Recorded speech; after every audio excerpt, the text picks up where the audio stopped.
Welcome to Pretty Lies and Alibis. Let's seek the truth and travel the long road to justice together.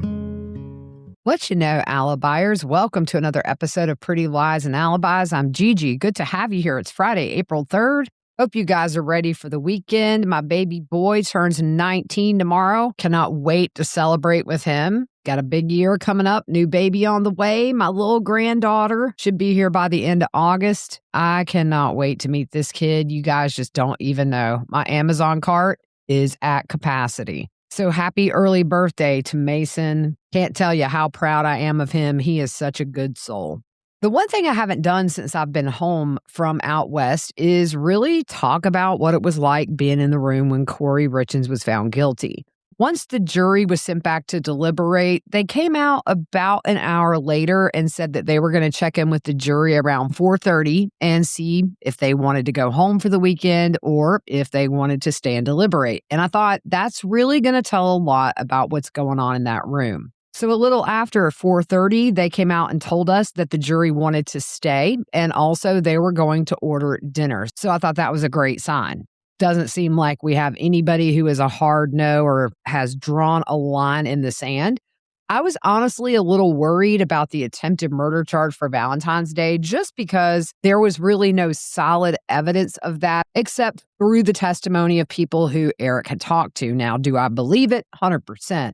But that was the only charge I thought the jury could get hung up on. But when they came back and said they were going to keep working, I thought, we're going to get a verdict tonight. They told us we were free to leave. However, court staff was leaving at 5 p.m. And if you left, they would try to get you back in if there was a verdict, but there were no guarantees. So I parked it and spent a lot of time in chat on the live stream and just talking to people and kind of chewing the fat, seeing what they thought about things. Then they came out and said we had a verdict, and I believe it was 30 minutes or so it was going to be read. The media got to go in first, and I was just off camera. I believe I was right up against the wall, but I was pretty much directly behind Kouri. She was already seated when we were let in, and the first thing I noticed was she was shaking like a leaf from her shirt to her shackles. She was staring straight ahead, and if you watched the trial, you know that when she and her defense attorneys talk, she would turn and get animated, smile.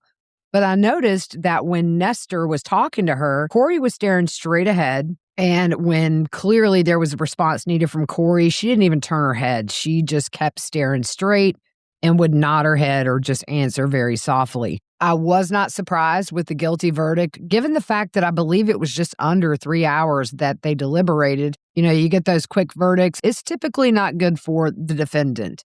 Now, everybody in the courtroom held their composure.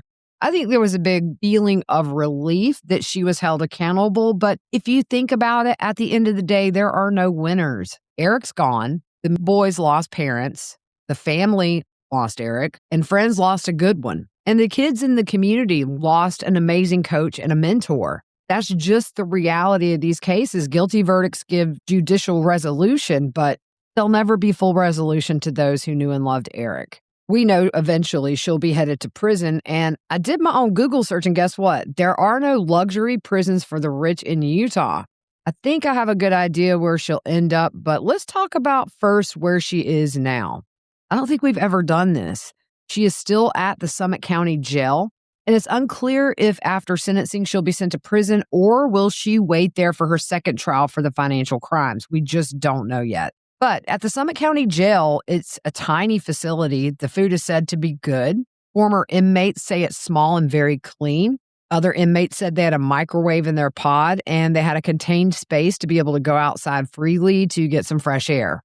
They have radios in their cell and they can participate in yoga, gardening, and lots of educational access, which Kouri took advantage of. So we're going to go through all of the certifications that Kouri got while in jail. There's a lot, y'all. The first is enhancing family relationship with children. It says this course includes written responses, analysis, and application of the book, The 5 Love Languages of Children: The Secret to Loving Children Effectively by Gary Chapman. Discover your child's love language.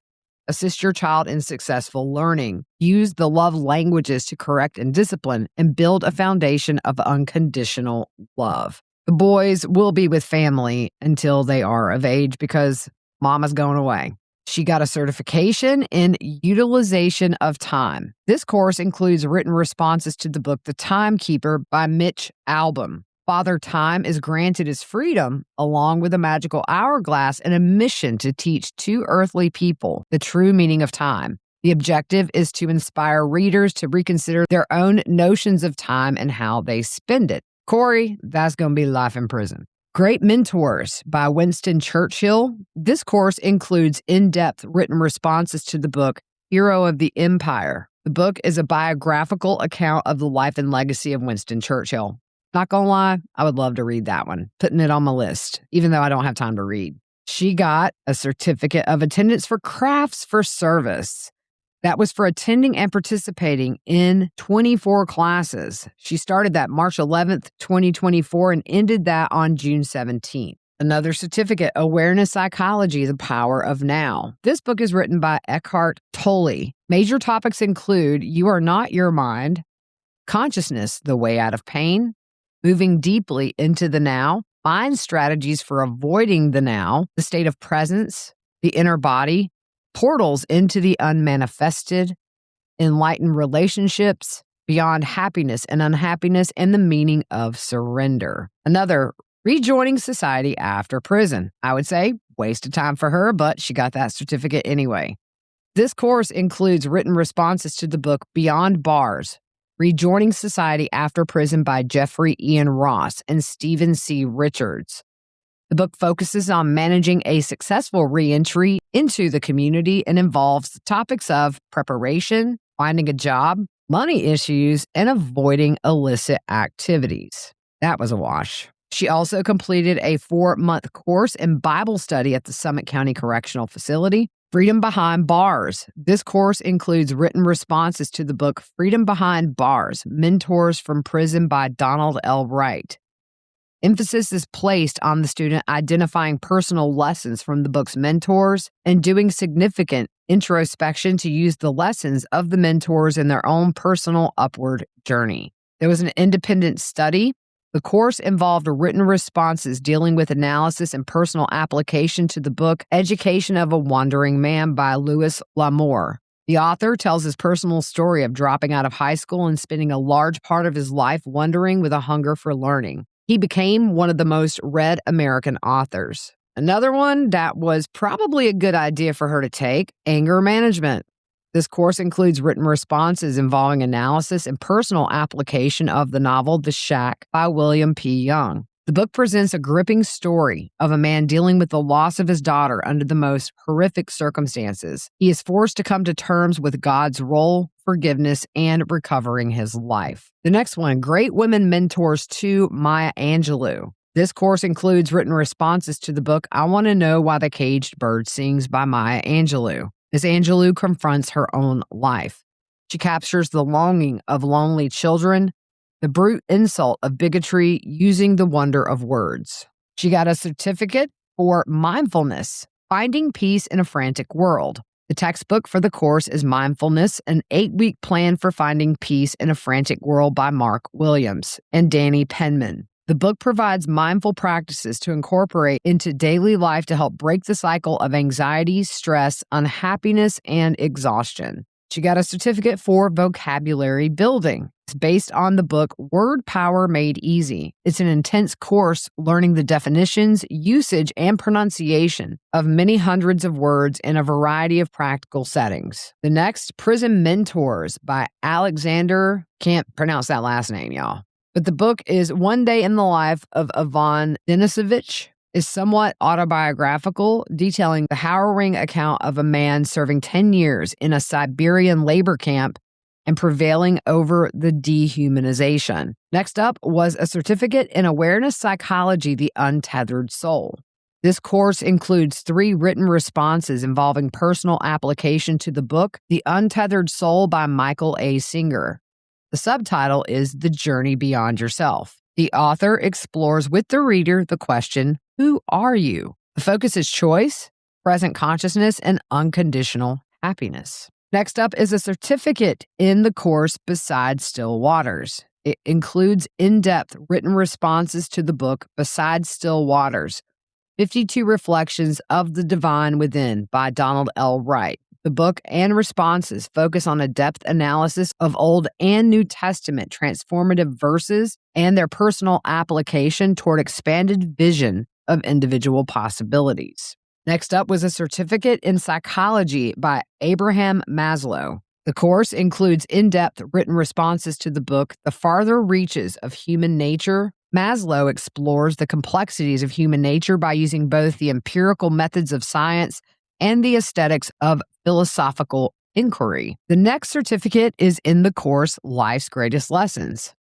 The course includes written responses to the book, Life's Greatest Lessons by Hal Urban. The author presents 20 principles rooted in common sense and compassion. The book deals with rediscovering the desire to live a good life, including the meaning of success and having fun. The next certificate is in the course, Raising Relational Kids in a Screen-Driven World. It includes written responses to the book, Growing Up Social, Raising Relational Kids in a Screen-Driven World by Gary Chapman and Arlene Pellicane. The intent of the book is to empower parents with the tools needed to make positive changes in taking back the home from an overdependence on screens. Let's not talk about all those text messages we know she deleted. They were in the hundreds. But let's keep going. She got a certificate in the course, Great Mentors Abigail Adams. It includes written responses to the book, Abigail Adams, A Life by Woody Halton. Abigail Adams is known by many as the most illustrious woman of the founding era of America. Her famous appeal was Remember the Ladies and accomplished her own Declaration of Independence. The next certification was in the course Famous Biographies Helen Keller. The course includes written responses to the book, The Story of My Life by Helen Keller. The book details the remarkable life of a woman who overcame great adversity. She conveyed inspiration not only to the blind and deaf, but served as an example of the capacity for uncommon achievement. The next certificate was in physical conditioning. It includes written analysis and reporting of application to the book Pocket Workouts, 100 No-Equipment Workouts, Train Anytime, Anywhere Without a Gym or Specialty Equipment by N. Ray. Out of dozens of exercises, the student finds a variety of enjoyable exercises that personally work to maintain optimal fitness. I think an example of that would be working out in your cell. This next one was probably a really good idea for her to take. She got a certificate of achievement in the course Personal Finance.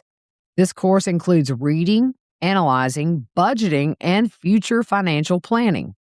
In addition, the student submitted written responses to the following books: Personal Finance Simplified and The Richest Man in Babylon. You can't make this stuff up, y'all. She got a certificate of participation for attending and participating in the following 5 classes: Seed Starting, Woody Plants, Integrated Pest Management, Weed Control, and Herbaceous Plants.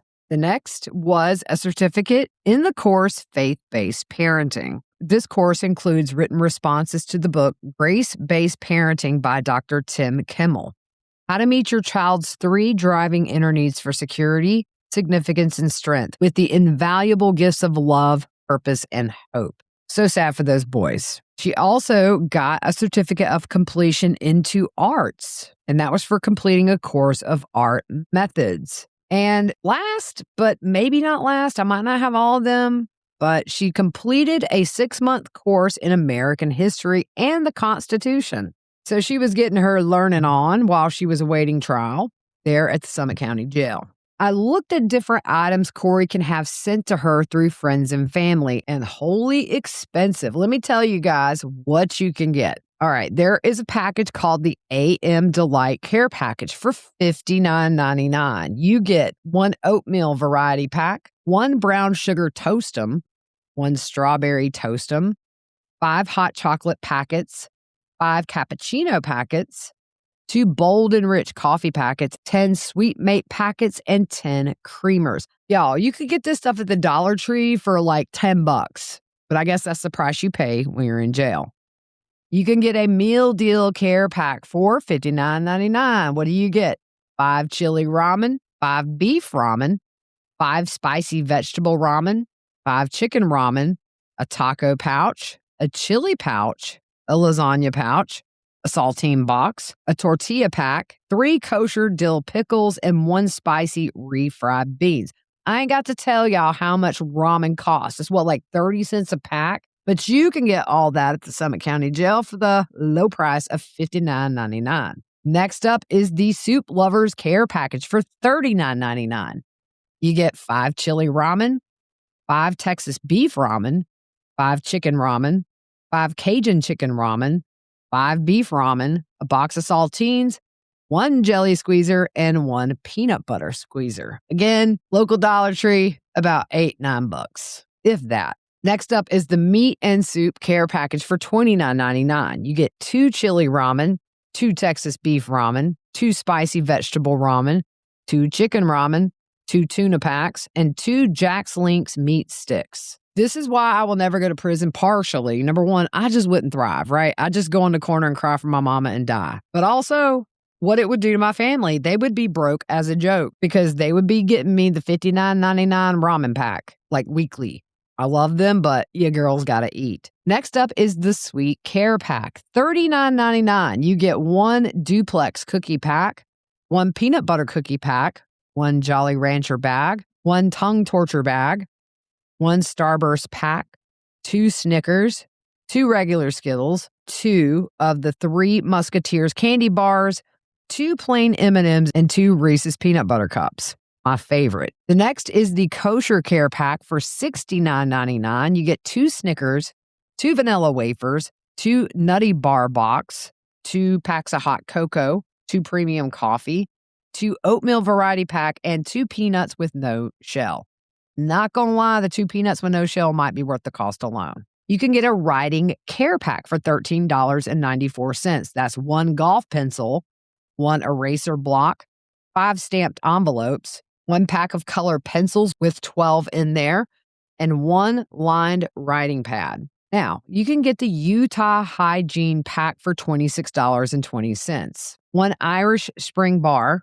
Stuff smells so good, y'all. 1 conditioner, 1 mouthwash, 1 cocoa lotion, 1 dandruff shampoo, 1 regular shampoo, 1 fresh scent sensitive toothpaste, 1 deodorant, 1 soap box, 1 pack of Q-tips, 1 Pony O's, and 1 5-inch black comb. All jokes aside, if you think about it, it can be very financially devastating for people on the outside between putting money on the books so you can have conversations on the tablets, commissary money, or these kind of packs. You guys know I've done a jail to prison series. Actually, I just got a huge stack of letters today from my prison contact. I was planning on doing a prison episode, just updating on some everyday life things she sent me, but I thought we would do this first. But I'm going to link that whole playlist in the description. I typically do this episode after sentencing for each case that we cover because it is unique to different states of what's available and what's not available. But the first few episodes in this series is from someone that I've known since childhood who is in prison for life for murder in California. Now, she did not directly murder the person, but it's one of those with the conspiracy or helping after. She caught the murder charge, and this is somebody with no criminal record. And she talks about how it is such a culture shock, and there's nothing you can do in jail to prepare you for prison life.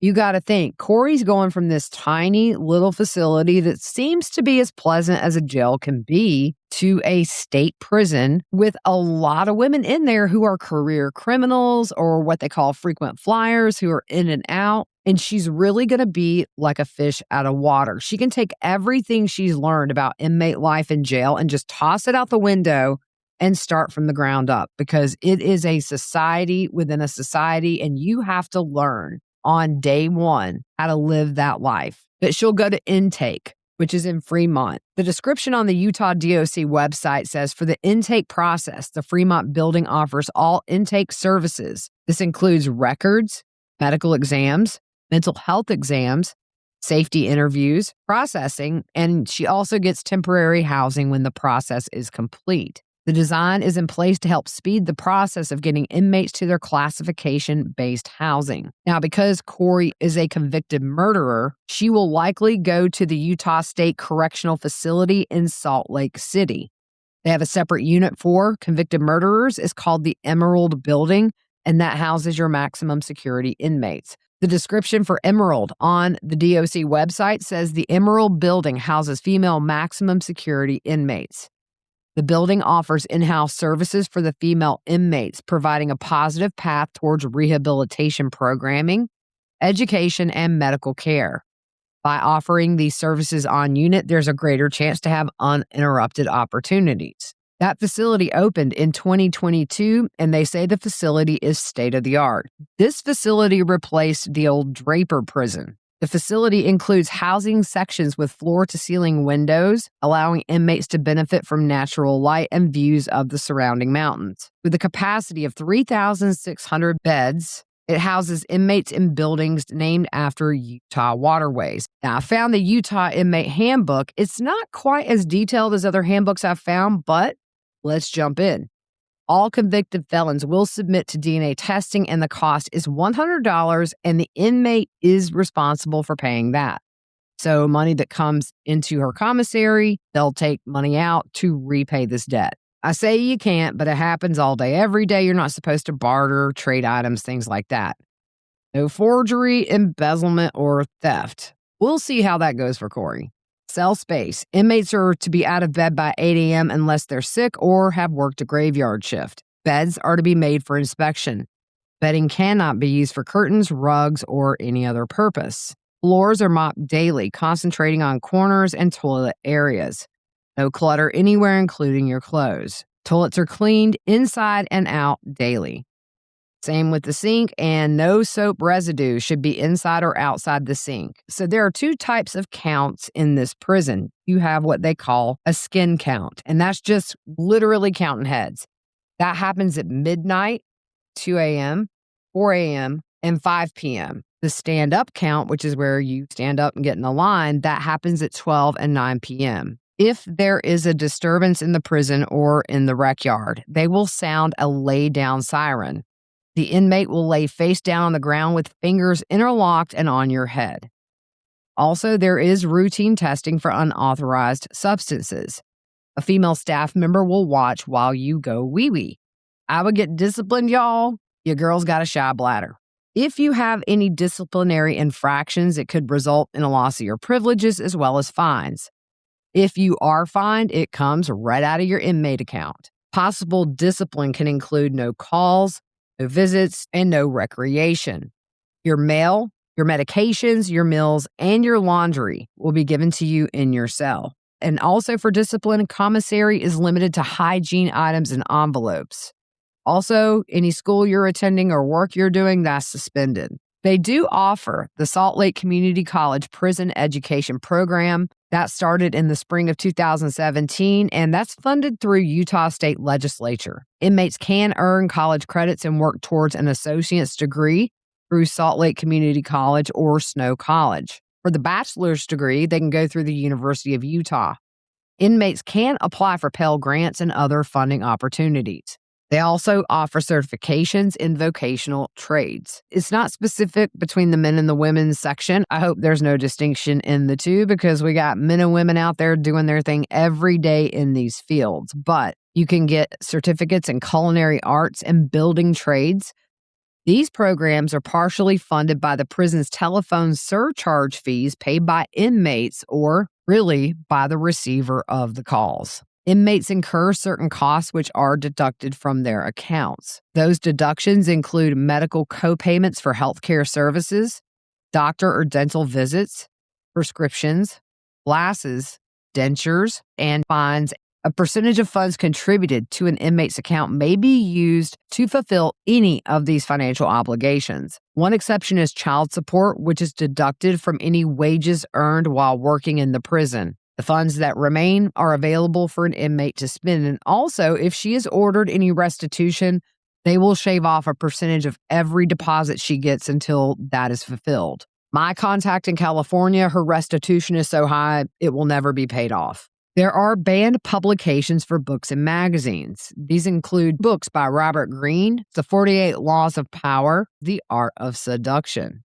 Can't get any magazines named Butts or any other nudie books. You cannot get Cosmopolitan, Glamour, or Rolling Stone. Kouri is able to buy from Commissary once a week, and families can send quarterly packages. Up on screen, I'm just going to show you guys some of the things in the quarterly packages available for her family to purchase and send to her. Usually there is a dollar amount or a weight amount attached to that, and you have to work within that.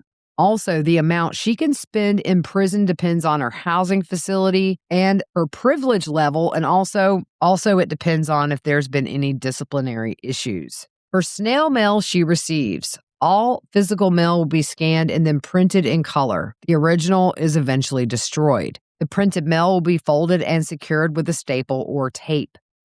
Processed mail will then be delivered to the housing units to be given to the intended recipient. So what's prohibited and would be returned to the sender? That includes any mail more than 5 pages. Mail with glitter, rhinestones, stickers, or anything glued. Wax paper letters, shaped cut photos or papers, letters written on tiny papers or sticky notes, crystals, religious tokens, coins, toys, keychains, stickers, and any artwork items. Any unused blank envelopes, paper, stationery, or stamps, newspaper clippings, stapled items, books, booklets, magazines, or anything spined, greeting cards that are overly thick, electronic, fold out, 3D, have pop-ups, or are oversized. Official documents will be returned, bulk mail, and it says documents you do not want destroyed, such as birth certificates, driver's license, or social security cards, or pretty much nothing you're going to need while you're in prison, going back. Any type of legal mail, all forms of money, cash, checks, coins, gift cards, credit cards, etc. Her facility does have tablets. Now, they are currently in the process of switching over to a service called ViaPath. Now, for all of the things we're about to discuss, the inmate has to buy a subscription for 7, 14, or 30 days. This is where I would break my family as well. Tablets offer streaming music with over 12 plus million options. Inmates can make their own playlist, search for their favorite artist or song, and the listening is unlimited. It's also the same with games or news or anything like that. Got to pay for a subscription for ebooks with over 70,000 titles, including fiction, nonfiction, classics, self-help, comedy, and more. I'm showing some of the games that are available on the tablet right now. I played today just to show you guys what it's like. They have a game center with puzzles, action, sports, and brain-challenging games. And inmates can play with friends or loved ones on the outside. Popular games include Bingo World, Metro Racing, that was the only one I couldn't find, Basketball 3D, and Fruit Blade, which is slightly addicting. So I would probably spend my prison time listening to music and playing Fruit Blade. For another subscription fee, you can get a news feed with breaking news. Hot topics from popular news sites like ESPN, CNN, NPR, Fox News, and other outlets. Also, for subscription, FM radio, you can listen to local music stations. Also, for a subscription, the TV audio in your cell can be played through the tablet. But all of this costs money, and you also have to put money on the inmate account to make phone calls, video calls, to receive voicemails, or messaging, adding photos and videos, and you can also have video visitation for a fee. There are free apps like educational, self-help courses, college material, life skills, and financial literacy. The reviews from people on the outside in the Apple App Store are less than stellar, and I get it, with the average being 2.4 stars out of 5. It's expensive. Just like any electronics, these tablets can just decide they're not going to work and make your day hard. But it's even more frustrating when people are putting money on your accounts from the outside and it doesn't work and you have to repay to send a photo or a video. That's one common complaint I've heard from family on the outside, along with the fact that some family members have to get second jobs just to keep their inmate funded. For jobs, I'm not sure what her facility will offer, but some of the job opportunities are furniture manufacturing, construction, and printing. These positions are paid and the earnings go to the inmate's account. They do have to interview for positions, and placement is dependent on the inmate's qualifications, their security level, and their interview performance. They do have apprenticeship opportunities for janitorial services, graphic design, customer service, CNC operator or milling, upholstering, and cabinet making. So that's just a glimpse into where she's at versus where she's going. It's just going to be a rude awakening for her the minute she steps off that bus and goes into intake, and then even worse, the minute she steps in prison. These women that are frequent flyers or lifers, they have seen every kind of personality come in and out of that prison, and they can spot BS a mile away. So if she goes in there with a little chip on her shoulder, and sometimes too, what I have heard from my contact in prison as well as other people that have been in, when you have a high-profile inmate join your prison, that can give you a target on your back immediately because inmates don't like it when your story made the news and theirs didn't. I think it's going to be a lot of trial and error for somebody like Kouri. We still have one trial to go for her, and I will be at sentencing next month, which, by the way, is on Eric's birthday. So a very bittersweet day for that family coming up. And I will be there in the court to bring it to you. We'll have victim impact statements and all that. Going to be a very emotional day. So I'm going to look through all of this stuff my contact sent me and do an episode on prison life. She's got some great stuff in there that's a little more updated. All right, guys, that's it. I'm taking tomorrow off to celebrate my boy. Hope you guys have a good rest of your weekend, and we will see you soon.